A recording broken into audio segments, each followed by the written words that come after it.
What's up guys, this is Astranox. I'm on my Europe account and I'm gonna be showing you my 3-man Wyvern setup.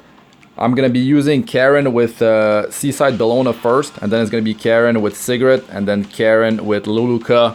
So 3-man with a father, Angelic Montmorancy in the front line, and she's very good with 160% effect resistance, because I did a video already, but it wasn't a 3-man setup. It was my just initial team to 4-man this place, and I was actually leveling Karin and Luluca at the same time. I believe they were 6 stars. So 160% effect resistance allows you to resist every attack from the Wyvern, which means you're not gonna get your combat readiness reduced, which means you're going to be able to cycle through your turns faster, and it's great. So it's quite easy to gear for that, because you are already getting 55% effect resistance from her specialty change, her skill tree, and then you get a 5% team-wide effect resistance, which affects herself as well.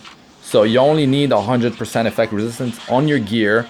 Like, you can get a ring plus some on the rest of your gear, and it works out really good. So Karin and Seaside Bellona, Daydream Joker is on Karin, and Rosa Hargana is on Seaside Bellona. I'm doing it this way because that's the way I have Seaside set up for PvP. But when I'm gonna showcase you Karin plus Luluca and Karin plus Sigret, the other two, they are using Daydream Joker as well. But Karin has the highest enhanced one. So we're just going to be comparing like run speeds. So it's going to be 3 different team compositions in a 3-man setup. And I'll do another video at a later time with the other 3 team compositions that I can run with the other 2 heroes. But so far, I really like Karin because, you know, we pretty much all got a free copy of her, which is very cool because she's so good. She is amazing. I mean, getting an extra turn after using skill 2 and landing defense down is extremely powerful. And she's got 50% crit damage increase on her skill 3 when she uses it. All that stuff scales with Daydream Joker. And yeah, unfortunately I don't have 55% effectiveness on her, which is what you want. In PvE, you want 55% effectiveness to counter the 70% effect resistance off the boss. 15% cannot be countered. That's just the way it works. So we went into barrier, and that, like, we didn't even break the barrier. It doesn't matter. There's the counter, then the second shockwave damage. You know, it's no big deal. This doesn't actually happen often. We probably didn't land so many defense break, but it's fine. I mean, you guys are seeing the power of this comp even if the barrier doesn't get broken. Okay, that's team number 1. Battle results. You see Karin, how much damage she's doing. Very, very good. Man, I am low on Sky Stones. The free to play life. Okay, so Sigret, the positioning is so I get crit chance buff for top and back positions, which doesn't even matter. I'm at 85% crit chance on Sigret already, and 85% crit chance is what you want when you are at elemental advantage.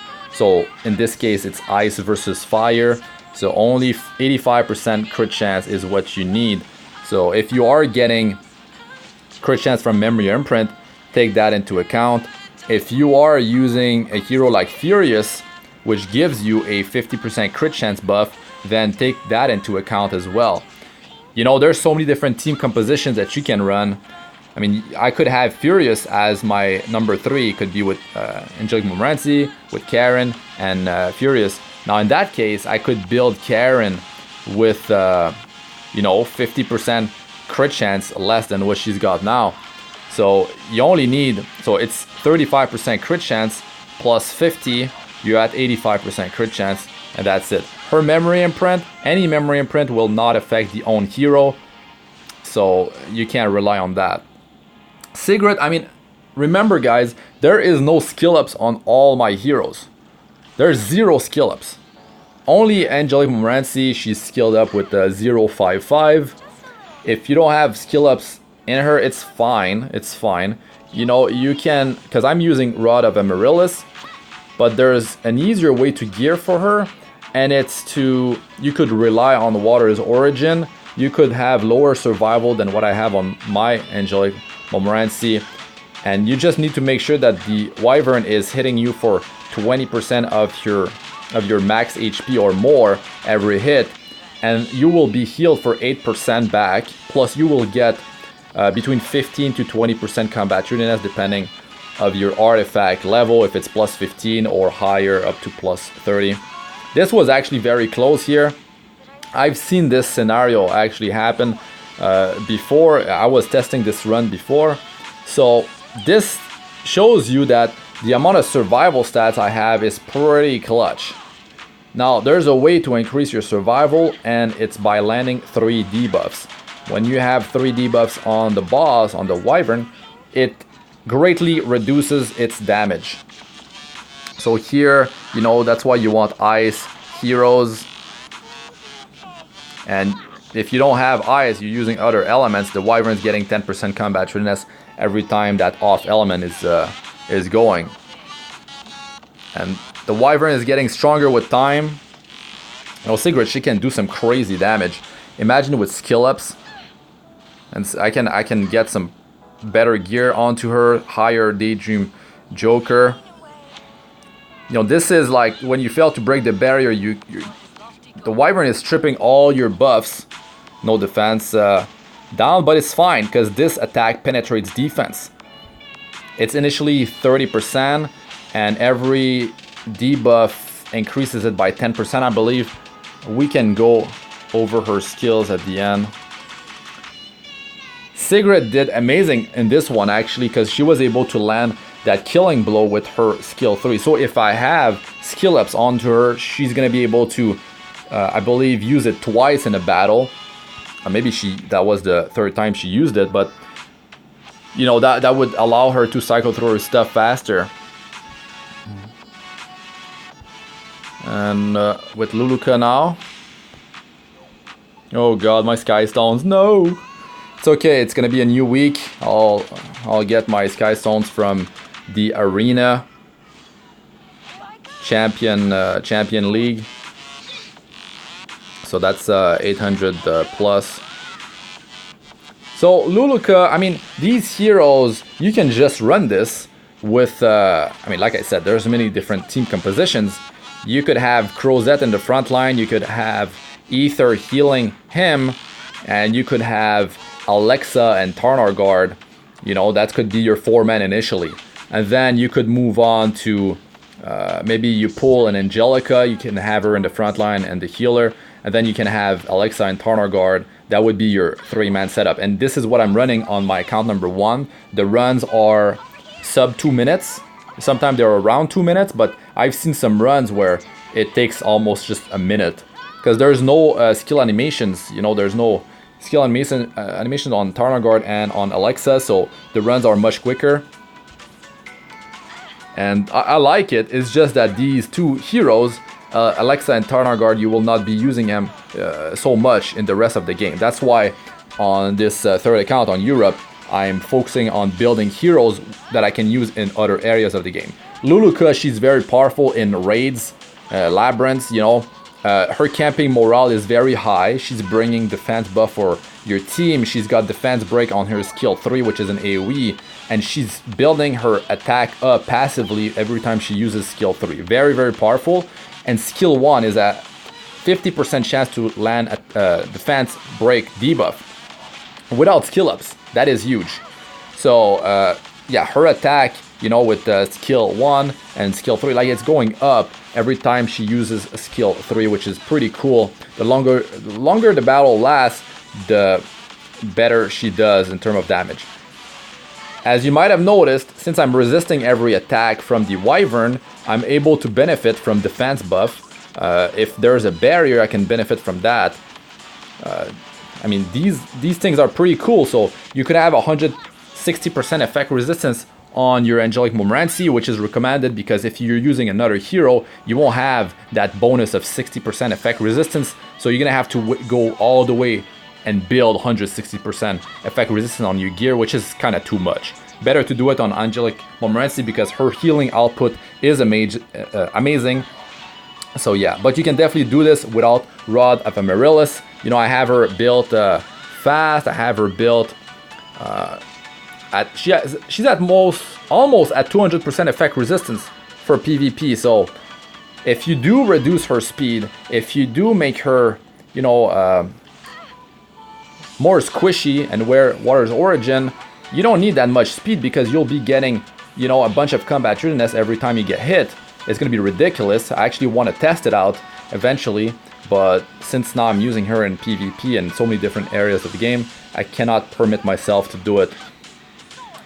But I'm actually curious what it would be like what kind of stats she would need, because Water's Origin is insanely powerful. I mean, you're getting healed for almost half the hit that you just took. So powerful. Plus that combat readiness, every time you get hit, you're getting hit 3 times. You know, it's this barrage of attacks. It's so good. Now this run was longer. This is a longer run, but you know, if you are going to build, you've got your Karin already built. Maybe you will build her after seeing this video. You can bring her in Guild War offense. You can bring Karin in Raid and Labyrinth. You can bring her even in Arena offense. I mean, she's definitely great. She's definitely great. Luluca, if you do have her and you're sitting on her, you should, you know, you should build her. You should build her because if you don't have a solid Raid team, she brings a lot of camping morale, and that defense buff is actually invaluable. The amount of AoE damage she deals with skill 3 is very good. Let me show Angelic first. The fact that she's building attack every time she uses skill 3 is a very powerful thing. And also the fact that she has 50% chance to land a defense break on skill 1 for 2 turns without skill ups is huge. You know, you don't need any, and look at these skill ups. Nothing. Nothing. Nothing. Nothing. The only one is Angelic Montmorancy. You know, that's it. And you don't even need that. And you will be able to do these skill ups very soon by using Stigma. You don't need Molagora for 3-star heroes anymore. Okay, so my stats. So Sigret, you know, that was the gear that I had on my Bellona. I just swapped because I mean it's free gear removal, and I wanted to test Sigret out. I just built her. She just hit level 60. I wanted to bring her to level 60 to give you a more accurate, you know, a more accurate showcase of her. Daydream Joker is definitely something you want to wear on your damage dealers. On Seaside Bellona, I mean, it could be an exception, but still, I believe she would do more damage with Daydream Joker. Yeah, she would definitely deal more damage with Daydream Joker. So that's the one that I have on Sigret as well. So Karin, like 55% effectiveness is what you want if you want to land those debuffs, especially defense down, which I call defense break. You know, I could get more crit damage, I could get more speed. The attack is not that important because you are heavily relying on Daydream Joker. So what you need to scale is 85% crit chance, unless you're going to be using her memory imprint on someone else, or unless you're using Furious to get 50% crit chance for you know, your other damage dealer or your other 2 damage dealers in case you're doing a 4-man setup initially and then you're going to swap to a 3-man setup later. But focus on 85% crit chance, as much crit damage as possible, as much speed as possible, and attack. It's almost like attack can come last. You know, you don't need survival in the backline unless you're going to fail to break the barrier. In that case, you can do it as a 5-star with a decent amount of survival, or you might need to be 6-starred. But if you apply attack break, you know, I don't even remember if I showed her gear, but if you do apply attack break on the Wyvern, you are cutting its attack in half. If you are applying 3 debuffs on the Wyvern, you are reducing its damage even further. I would say that with attack break and 3 debuffs, the Wyvern will deal maybe 40% of its, around 40% of its normal damage, which is actually quite powerful. You know, so yeah. But remember that the longer the battle lasts, the more, you know, attack the Wyvern's getting. So you kind of want to finish it quite quick, but you don't even have to rush that much if you are able to break the barrier. Even if you can't break it, as long as you're using ice heroes, you'll be able to just handle the damage. You'll be able to take it, especially if you can apply attack break. Attack down debuff, it can be applied during barrier phase, and this will allow you to just take that initial AoE damage plus that strips your buffs, and then it deals the actual big spike, the big damage. You can tank that no problem, guys, even as a 5-star. Did I even show her all her gear? My god, because I'm... So she's using lifesteal because I'm using her in PvP, and since she's like triggering those counterattacks, AoE counterattacks, and it's giving her some health back, which is pretty decent for survival. I mean, her gear is nothing crazy in terms of offensive power. You know, like, she's got too much effectiveness. 55% is perfectly fine for PvE. She needs some crit chance, but I was using Karin, so her memory imprint was affecting her, so she was at above 85% crit chance, which was fine. And it's like I said, like, crit damage, speed, like, she could use some more speed. Now I'm using attack percentage boost, so there's a lot of room for improvement on Seaside Bellona. But the fact that she counter-attacks, you know, attack boosts are not a bad thing on her, because a lot of counter attacks are happening. So she doesn't even need to go, because she's just like doing all that passive damage against the enemy. And this thing is actually boosting her attack by 30% every time she uses skill 2, because it's not her turn, which is super strong. That's definitely the better, well, one of the better artifact. You can be using her limited artifact as well. It's extremely powerful, actually. I think her artifact, if you have it like like multiple copies, it'd be stronger than this. There might be a defense penetration effect on it. So Angelic Montmorancy, yeah, she is, you know, her survival stats are not insane, but I'm able to balance, you know, balance her defense and her health in PvP, because debuffs are rarely landing on her, very rarely landing on her, because I'm close to 200% effect resistance. But you just need 160% effect resistance. You will be able to resist every combat readiness reduction from the Wyvern, and not only that, this, every time the boss attacks, it's removing one buff off of you randomly. Since you're resisting everything, you're able to benefit from a defense buff, barrier. You know, these things actually works. So you could have, yeah, you could have Luluca, and you know, if you need some extra survival, you could have Ithaca's Scepter on Luluca, so she can cycle through her skills faster and have a higher uptime on the defense buff, which will allow you to, you know, mitigate more damage. But if you are going with the Water's Origin strategy, then you kind of want to keep the damage that you're receiving consistent at 20% of your max HP or more, so it can actually trigger from every hit. So I did actually this without Rod of Amaryllis before.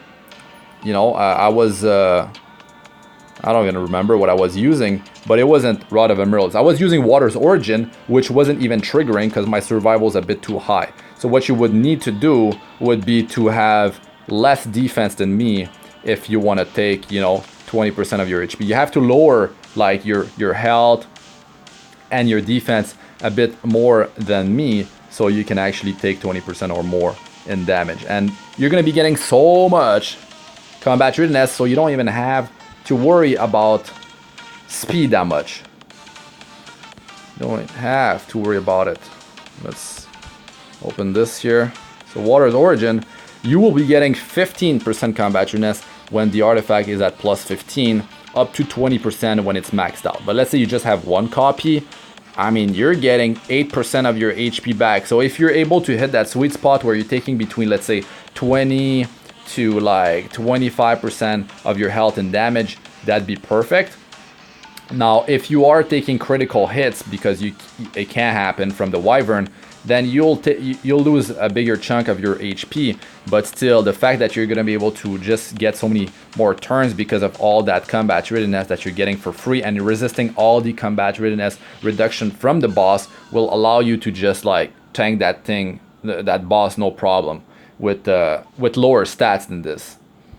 So yeah, that's it for this one, guys. I'm Astranox. Like, comment, subscribe for more. Press the bell icon for to be notified whenever I release a new video. And check out my other videos. They should be showing up on the screen now. Playlists of all sorts, Arena, Guild Wars, guides, tips, and how-tos, and Abyss Floor 62+. So check those out if you haven't. And join my Discord server. The link is in the description, guys. We're at above 500 members now. So come have a chat. And you can help each other and all that. So... that's really it for this one. Good luck with all you do in the game. Peace out for now.